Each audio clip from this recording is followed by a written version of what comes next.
Um felizmente para você tancada, me apreciar a sua presença aqui, maneira você tomar nota. Me abini bahasi o teste de droga, o teste de droga especificamente riba cannabis e cocaína.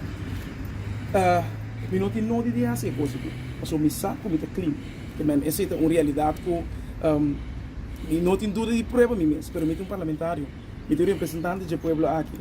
E no momento que tem difamação, no momento que a gente tem que ganhar para esconder verdade, é situação que deveria ser aqui. Lá de mete me tem, não posso morar, e não vou também ter escola. Se você acorda que capaz na mar next cascora, é lamentável. Porque a gente está assim, uega que tipo de coisa aqui. A gente está assim, uega.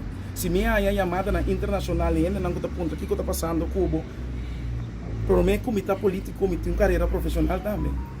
Então, é lamentável que está taxa imagem de gente, pero não está minha imagem só. Está mais taxa imagem de mama não para perder na yuna para meio de droga. Tata não para perder na yuna para meio de droga. Romana não para perder na yuna para meio de droga.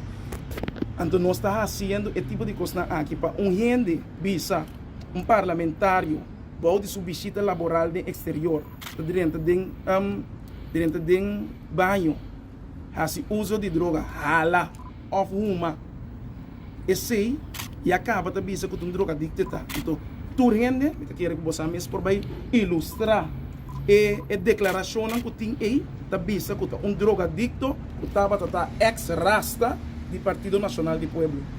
A mim, não é tipo de gente na que me não usa droga de minha vida, então me não também usa droga tampouco. Me é um político progressivo, me é membro do Partido Nacional do Pueblo, então tá pensei, é importante para mostrar a diferença. Passou uma coisa para você. Me não tem condena, nem riba droga, nem riba nenhuma outra coisa, e à la vez, me não está sospechoso de nenhum caso andando.